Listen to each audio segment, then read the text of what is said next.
Alright guys, so this is a little bit different. Not necessarily an unboxing of the Note 20 Ultra 5G, but it is my first impressions. Taking out the box, transferred some data over from my Note 10 Plus, and just initially, first time touching the device, it feels massive, right? No idea why it feels massive, and it's doing an update right now with the August security patch. It's hard to say exactly why it feels so massive. It might be because it's kind of top heavy, because of all the camera hardware. It is slightly bigger than the Note 20. Note 10 Plus. It is a little bit more boxier. The corners are a little bit sharper, and it is I don't know. It just feels more massive. I don't know what to say. Other thoughts I had, feels terrifying. As you can see, this is my first impressions. I've already got a case on it. I've got a crap load of cases here for it. I had to go ahead and put a case on it. Just for some kind of protection, right? I mean, it's so much glass. Especially having a black one, it just looks like it's all screen. That it's just terrifying, especially since the Note 10 Plus that I'm filming on right now is cracked on the front and the back. So I'm super paranoid. Other impressions, that hardware, this camera is a unit. I don't care what anybody says. I don't care what case you have on it. It is a unit. All right. There's a whole lot going on. I'm glad they actually leaned into it though, and actually made the camera bumps look pretty. Speaking of pretty, this is the black. Obviously, Mystic Black. A lot more mirror-ish looking. It's almost like they tried to emulate kind of a ceramic type of finish with it. I mean, it's cool. I'm here for it. That Mystic White though, that's the sleeper color.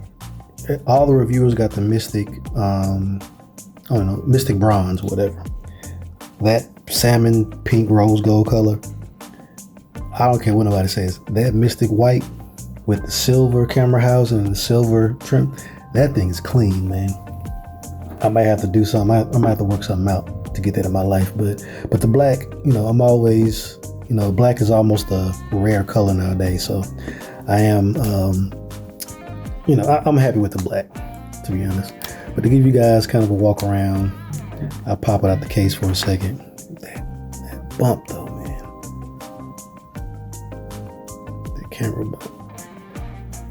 Just so reflective. I'm having a hard time getting it to lock on focus. It's just so reflective. Let me go to that right quick.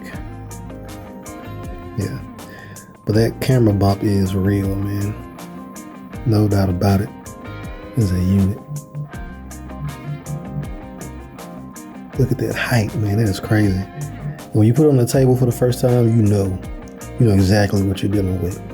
All right, let's get around the device. One thing I am happy about, they moved the power and volume buttons on the right side again, where they're supposed to be, none of that left side shenanigans.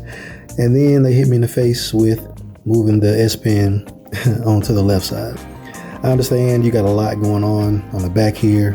You got a telescoping 5x optical zoom lens. You got a 108 megapixel. You got all this camera hardware going on. You got a battery. So they had to take advantage of space on the left side. I understand that, but just kind of takes getting used to. On the bottom side, you got your speaker. You got your Type-C port. You got your mic. On the left side, we have nothing this year. And on the top, you got your SIM tray and another mic. And just kind of on the back, got that camera array. So you have the lifesaver right here, which is this laser autofocus unit. Got your flash, 3 cameras, like I said, 5x telescoping zoom camera.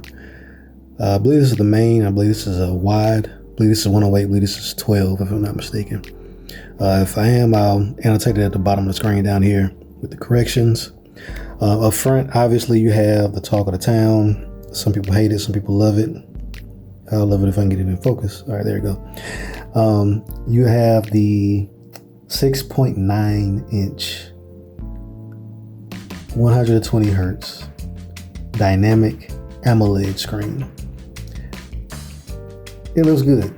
It's a big, bright, it is ridiculously bright.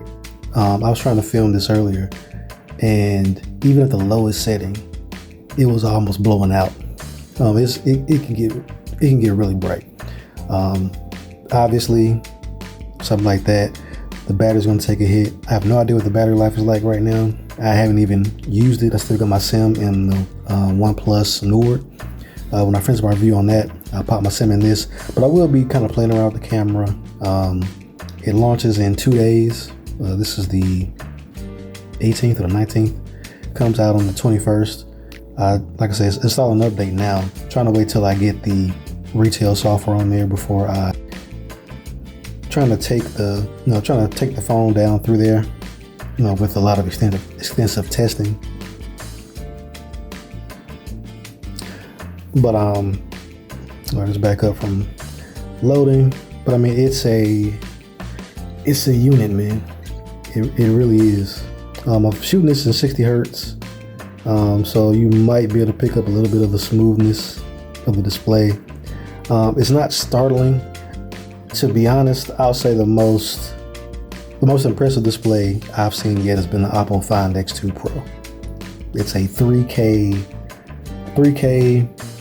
10-bit HDR10 Plus certified 120 hertz OLED panel, and it does 120 hertz at 3K. It's not quite this size. It's like 6.7 inches, I believe, something like that. Curved all around, all that stuff.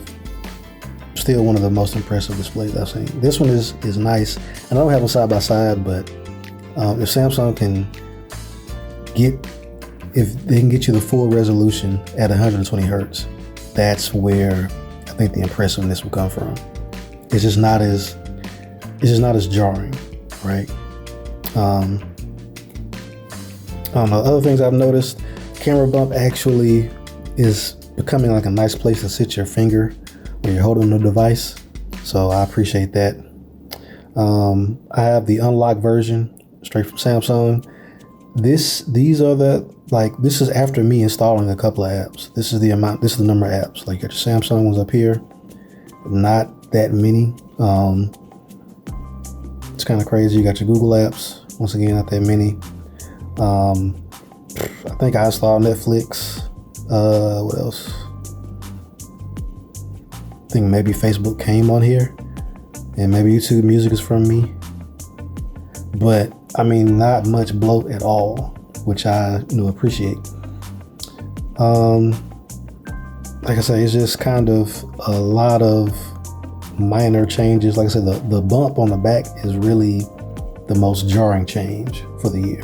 Even coming from Note 10 Plus, it had like a very understated camera array. This one, I mean, it is impactful. I mean, it changes the way the device sits on countertops and the way it moves and all that stuff, man. So, but like I say, I throw a case on it. I got a crap load of them to choose from, and I will be, putting it through its paces and letting you guys know what's up. But till next time, guys, I'll talk to you. Peace.